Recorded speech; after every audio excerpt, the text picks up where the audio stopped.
A smile that tells the world he's here to stay.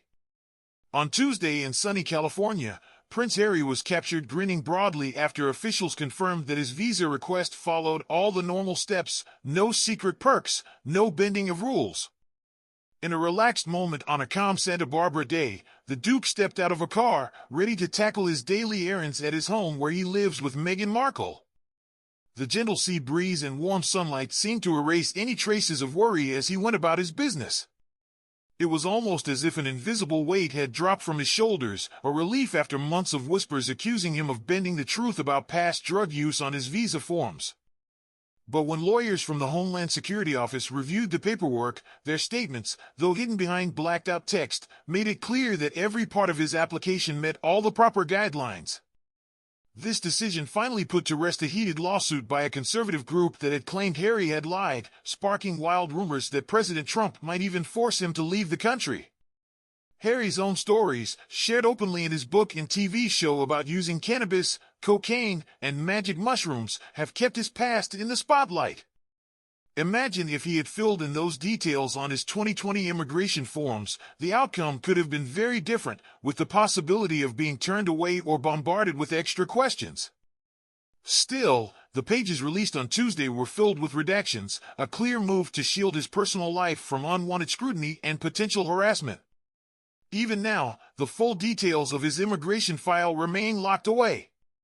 Jared Panter, the top officer handling public information requests at the agency, explained that sharing even a piece of the file would let anyone familiar with immigration rules guess his status.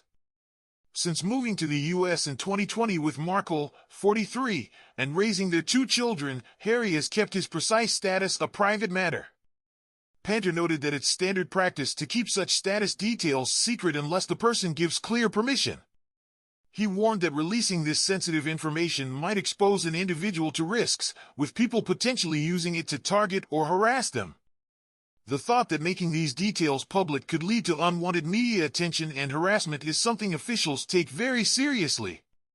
Strongly dismissing the rumor of any special treatment, Panter clarified that the claims made by the conservative group were not backed by any evidence of wrongdoing. Instead, the documents simply showed that Harry's case had been handled in full accordance with the established immigration laws and rules. Within his report, Panter included a 7-page list of related documents, though every page was marked with heavy redactions. Alongside this list were 4 statements from records officers, equally filled with blacked-out sections, leaving many details hidden from view. One of the files even offered a partial transcript from a closed hearing on April 30th, 2024, where both sides discussed the case. In that transcript, there's a brief mention of the musician Sting and another unnamed person, leaving readers to wonder about the connections behind these names.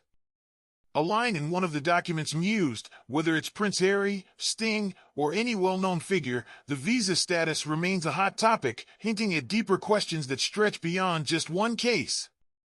The mystery lingers, inviting curious minds to ask, what else might be concealed behind these redactions? The decision to release these files came after Judge Carl Nichols in Washington made a surprising U-turn. In September, he had turned down a request to fully disclose the documents, citing the Duke's right to privacy. Yet, after a fresh hearing, he decided to reveal as much as he could while still respecting that privacy. This twist in the case has even led to chatter that President Trump might try to force Harry out of the country, especially since he once said he wouldn't protect him. However, just last month, Trump reversed his stance, jokingly blaming his change of heart on his wife, saying he wouldn't deport Harry because he's got enough trouble at home. In a conversation with a major newspaper, Trump quipped that Harry had plenty of personal issues already, so he was given a break. Meanwhile, Nile Gardner, a director at a well-known Freedom Center backing the legal push for full disclosure of Harry's visa records, spoke exclusively to a news outlet right after the release. Gardner insisted that the public deserves to see the complete visa file to know exactly how Harry entered the country and whether all procedures were followed. He criticized the current department for its heavy redactions, arguing that the documents raised more questions than they answered. According to him, if there's truly nothing to hide, then every page of Harry's visa file should be open for public view.